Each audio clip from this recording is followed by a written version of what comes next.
Welcome back to the Graham Stephan Show. So we're back at it again with another episode of Millennial Money, except today we're living on $270,000 a year in Austin, Texas.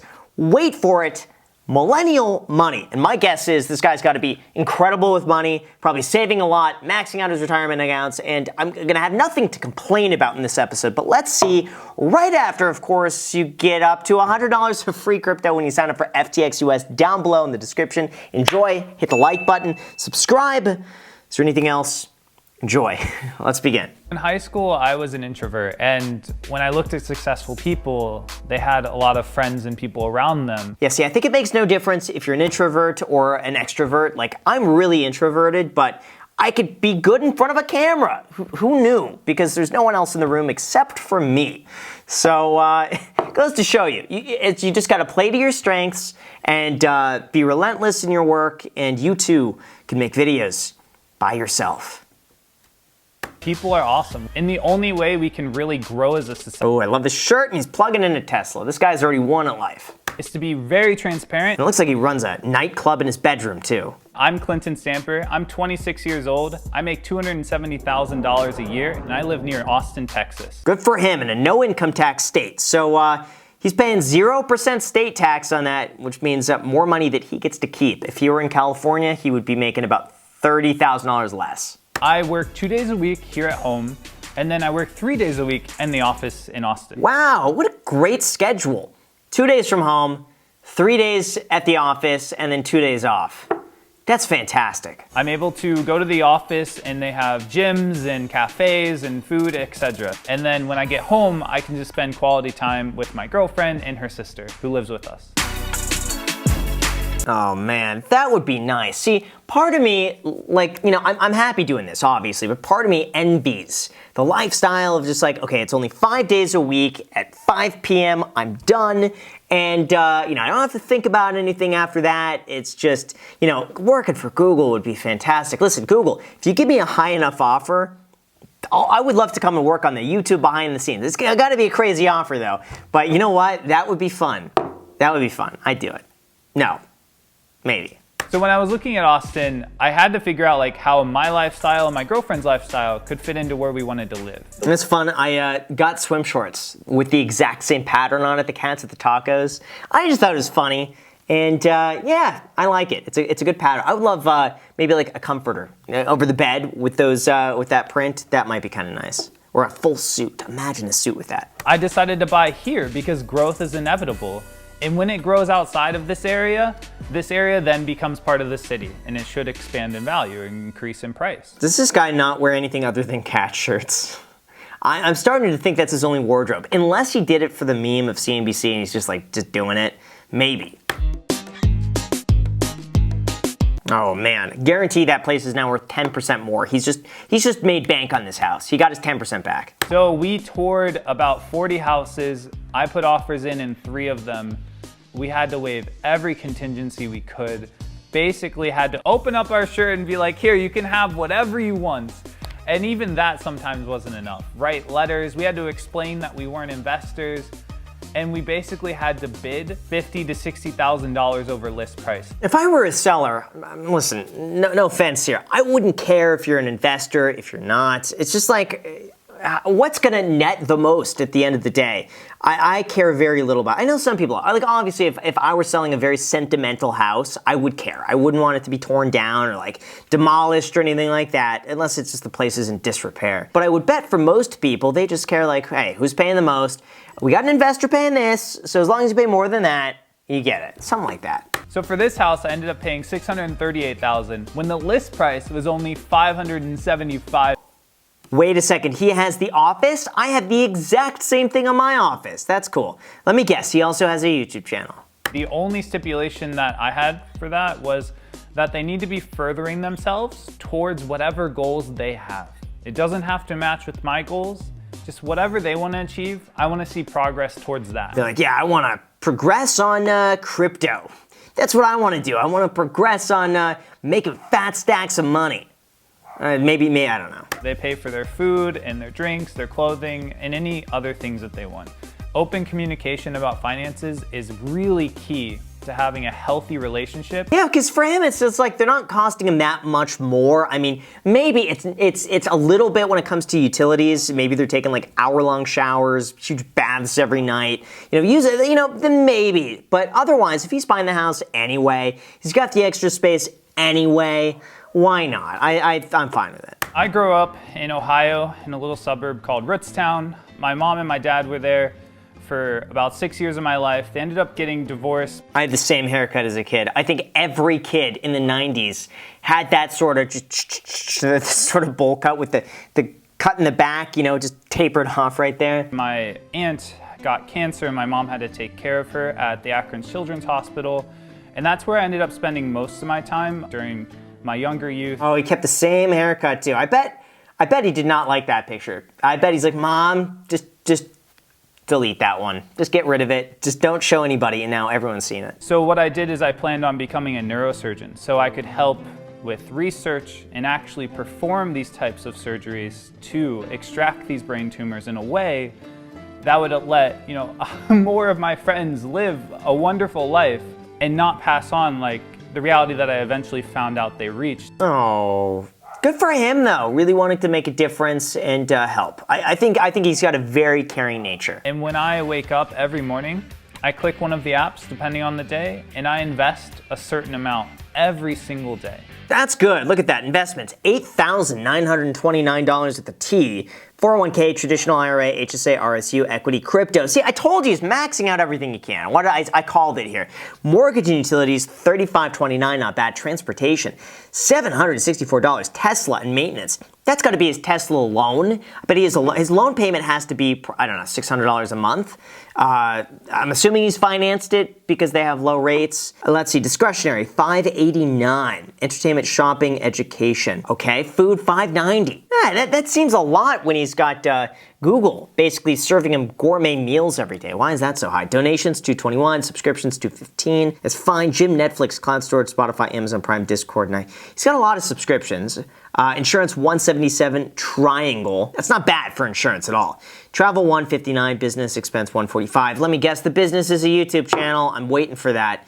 And then therapy and life coaching, $62. That's not bad either. All right, he's doing well, but let's see everything else. Let's hope it's as good as this. My biggest expense is my mortgage for this house, as well as the insurance that goes along with that and the property tax.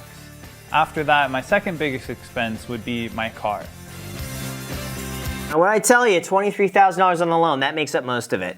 It's a good car, though. That's the same car that I have, a 2019 Tesla Model 3. Great car. So what I do is I wait for coupons. I'll act like I'm signing in and making an account, and I'll leave. And I'll wait for them to email me coupons. And when I get those coupons, my target is for each meal to cost just under $5 a meal. That's really good. But is that worth his time? I bet he's smart enough to probably make an extra few $1,000s a month doing anything else and then just not worrying about this. But you know what? What am I saying? It's like, I have changed. I started valuing my time way more because I used to do the same thing. I'd be like, oh, I'm going to save 20 cents by doing this. And I'd literally go to H&M and sign up for a new account so I could get 10% off like a $20 item. It'd be like, that's $2. But I sit there for like 10 minutes trying to do this account. It's good. It's good in the beginning when you have nothing else to do. But he's already making enough money where I feel like he could easily make a few extra $1,000 a month. At Google, a really cool perk that I take advantage of a lot is that they reimburse portions of classes or trainings for you to acquire new skills. I'm learning to fly a paramotor, which is basically a paraglider. Oh, I've seen those YouTube videos where these guys go up a mile in the sky. Okay, it's maybe not a mile, but anyway, they go up way in the sky above the clouds and they're literally just sitting in like a seat with one of those big Home Depot fans in the back. I would love to do one of those, but I'm terrified of heights, but it's as close as you could get to flying. So my friends and I, we were competing in RuneScape, of all things, on who could get the highest fishing level. And what I did is I found something that would play the game for you for cutting down trees, and I was like, wait, they're very similar, fishing, cutting trees, and I made it so that cutting thing could fish. And then I released it as for free. People loved it. I took customer feedback, I improved it, and it got to a point where I could actually monetize it. And I started selling versions of it. Wow, that is cool. He is smart. Good for him on that. I wonder where that money went though. I'm hoping he invested it, but most likely it went to college. That's my guess. While the RuneScape bot that I made did technically pay for my college, I took that loan money out and I used that to pay for college. And I used my RuneScape money to do other things and to, again, inflate my lifestyle. I wasn't financially literate at the time. I regret that, but I ended up paying them back later, so it's okay. You know what? It's like it's free money. You're earning that in high school. You had a great time doing it. You blew it, but you know what? Lesson learned. It's not that bad. At the end of my internship with Amazon, they actually extended it 1 month, and then they offered me a full-time position to come back the following summer after I had graduated. Got into financial trouble. Where's Jeff Bezos to bail him out on this? I moved to a house that was bigger than any house I've ever lived in, and I didn't know how to appropriately handle that. I spent way too much money on things, and I overreached my budget. I was trying to fix my financial situation because I heard so many horror stories of debt crumbling people's lives, and I didn't want my student debt to do that. So I got rid of all of that unhealthy debt. Good, at least he's making progress towards it. I'm curious how much he spent. How big was his house? Is he living in the one and like renting the biggest mansion he could? Is he throwing parties? I want to know about this lifestyle he was living. I have my emergency fund built up. I keep it at roughly maybe 2 months worth of expenses. And then I invest $1,500 a week. They're getting weird B-roll here of him just like running at the playground, throwing hoops. He's doing a whole bunch of random stuff this day. I want to fund a self-automated robotic pod where you could go into it as an injured patient and without human intervention, you would go from being diagnosed to the surgery or treatment to recovery. So to fund that idea, I need to start saving now. That seems like it would cost hundreds of millions of dollars to ever get something even remotely working, right? Think of all the trials, how to do it. I don't know, that to me seems like such a big, I mean, it's a good goal. Everyone should have a goal. But that seems like more money than most people would ever accumulate ever. And that's like even the top 1% wouldn't be able to fund something. Like everything would go into that. I don't know. It's a great goal though. My side hustle is going to be sharing information in a simple way.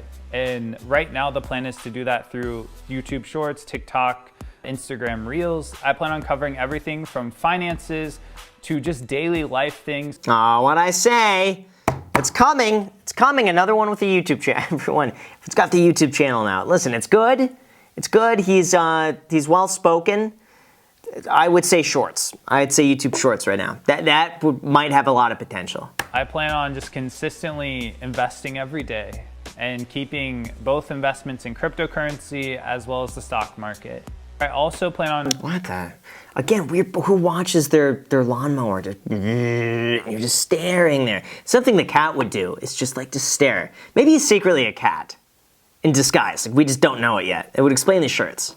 If you have a problem, surround yourself with people who don't have that problem because you're going to learn from them. And you're going to find the information to help make your life better. Information is extremely powerful, and knowing that something exists is half the battle. Wow. All right, so great video, but guess what, guys? I went to the comments, okay? And I see a comment from his girlfriend. All right, listen to this. Hi, this is the girlfriend. I wanted to make it clear that I am a senior at Arizona State University finishing my bachelor's degree of science in applied biological sciences. I've been with Clinton before he had this much money, so I love him with or without money. We split all shared costs minus the mortgage. I offered to pay, but this is Clinton's choice to help me cut costs while I am in school. My sister Caitlin is only 19 and just moved in with us a couple months ago to get out of the small town we grew up in for opportunities here in Austin. She plans to get her own place when she starts school in August. Clinton is very kind to let us help her start a healthy adult life. This video does not explain her situation well, but it did explain how awesome Clinton is. I'm happy he could share his wonderful story. Thanks for watching. I'm kind of surprised she wrote that. Was she getting negative comments in here? It's just like, here. The girlfriend and sister living rent-free is a red flag. When I lived with my girlfriend, now wife, we split major expenses like rent in proportion to our income. Seemed like the fairest way to do it. Wait, what is this, the Graham cameo at the end? Oh, there's the Graham cameo at 9:42. Hey, if you want to make a 50% ROI, oh, that's the free food. You can get free tacos at Taco Bell. I see. Okay, that's cool. Anyway, guys, thank you so much for watching. Let me know what you think down below in the description as well. Also, feel free to subscribe to the podcast, The Iced Coffee Hour. We got new episodes going every single Sunday. And lastly, by the way, I do want to mention that I have a newsletter as well down below in the description. It takes all of my videos and then summarizes them every single week. Thank you so much for watching, and until next time.